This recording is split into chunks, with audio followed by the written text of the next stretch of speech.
Okay, this is the Voice of Music Stereo 329, and I'm going to show you a couple of features and how to work it. So just a couple of things. This is the record speed. Typically you're going to be on 33. And this is, I don't know what you call it, but that holds the records in place, and you'll see more of that later. And then it's hard to see with this, there's a little pin here that actually can tell when it's a 45 or like a 7-inch or a 12-inch record, and it'll automatically, the needle arm will automatically move to whatever size. And this are the controls. We'll see more about that in a sec. So we're gonna test this out with a couple of records I have here. Put it in. I have my Nicholas, my assistant. I'm trying to do this with one hand. You need some help? Yeah, I do. Put that on the thing. All right, and then put another one on top of it. Then move that out of the way. Here. Okay. Another one on top of it? Another one on top of it. You stack them. And then move this on top. Thank you, Nicholas. Okay, that was a little shaky, but what you see here is we have a couple of records stacked on this with this arm securing it in place, and it all clicks in. It's very user friendly, and it's not hard. Next step, you'll notice with the arm that you want to have it on this pin, but not pressed down. The pressed down is for when you're transporting it or you're not using it. We'll show you more about that later. And then here are the controls. There are 3 positions: off, on, and reject, R-E-J. And so to start it, first obviously you turn it on. That gets the turntable spinning. But to get everything really going, you turn the knob to R-E-J, listen for the click, and release. And then The record drops. one right down, and soon we'll make some music, but you gotta set it. First you have to set it. Volume. Turn it up a little bit.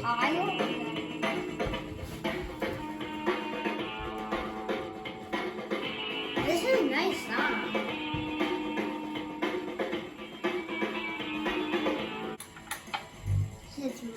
So one of the other features, and I'm going to skip ahead here, is for when you reach the end. You don't have to do this. You just reach the end of the record.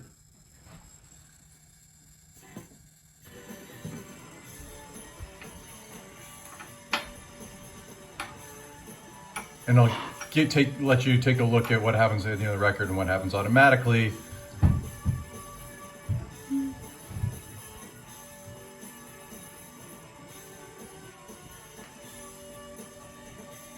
And that's most of how it works. We're gonna flip it to In a show sec. them how it works. In a sec. Song's fading out. Next one. So it's at the end of the record right now. Needle slides. Don't do that. Next record drops.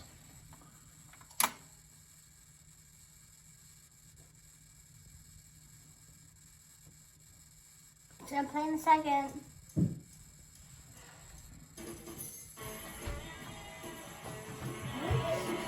Sounded like. And you can do multiple records. It doesn't have to be just 2. You can do, I don't know, 3 or 4. This part might be a little too much. Okay, next. Let's say you just decide that you don't want to listen anymore and you're in the middle of the record. Go back to the knob, turn it to reject, listen for the click, release. And everything is back to normal. The arm goes back to its pin, And rests, all back and everything is fine. and the record stops spinning. Okay, one quirk you may have noticed about this machine, and I believe it's a quirk, is that if you have the stylus on its pin and you just want to start it from scratch with this bar already in and the record already dropped, this happens.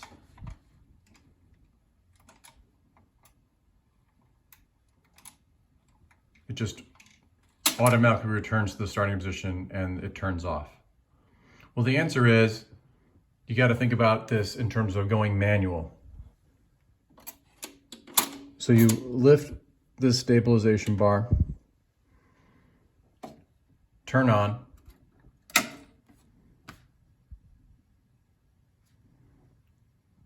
and then put the needle on the record yourself.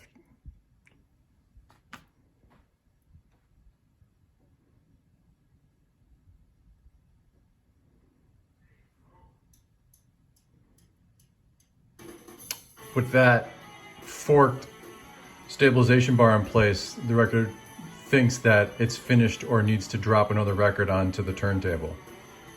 So that's the answer. And then when you want to turn it off, before it automatically reaches the end of the record, you just do what you did before, click reject.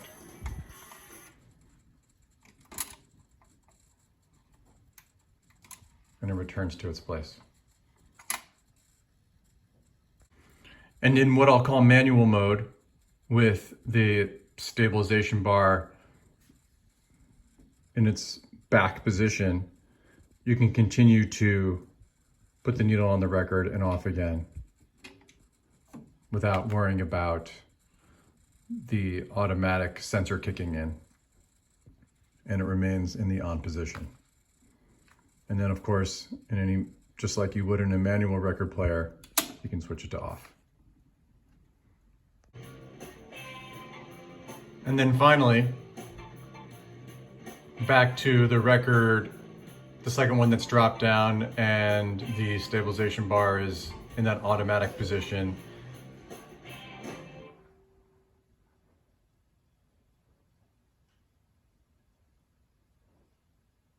Record ends, the bar slides, it automatically shuts off. That way you can fall asleep listening to your music and you don't have to worry about it continuing to run all night. Okay, now I just wanted to explain to you a couple of safety features that exist for when you are not using it or transporting it. The first is pretty simple. The tone arm rests on this pin, but if you give it a slight push downward, it locks into place. That's the position that I would recommend you keep it in when you're not using it, even when it's in place in your house. If you automatically start the record player, it'll probably pop out of that locked position. But if I were you, I would lightly lift it out of there before starting to use it. Finally, you'll notice that there's like a springy give to the turntable that allows it to withstand small jolts. But there's a safety feature with this if you're going to travel with this record player long distances where you want to make sure that nothing gets bounced around or this sort of springy action doesn't get damaged. And this is what you do. Place the tone arm on that soft little landing pad there. Grab a Phillips head screwdriver and you loosen this screw over here and this screw over here. Okay, I've loosened the screws. I'm trying to give you a sense of how high up I loosened them. But as you're loosening them, you'll feel that you'll feel an extra added resistance, almost as if you can no longer, with light twisting, unscrew it any longer. And at that point, you'll notice that the turntable does not bounce around as much, and you're in a safe position to be able to transport this long distances, back of a car, someplace where it's going to bounce around a lot and you don't want to avoid getting damaged. Of course, then return the tone arm to that pin and press it in the lock position. Move that bar to the lock position, and then you're ready to roll. One thing I forgot to mention that's another cool feature of this. The speakers detach and swing around. So just go back here, give it a bit of a pull. Same thing on the other side.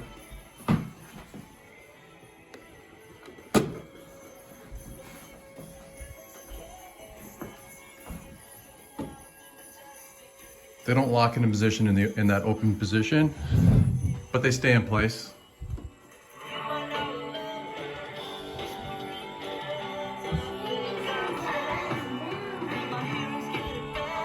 Sorry, Nick. Voila. And then just lock back into place.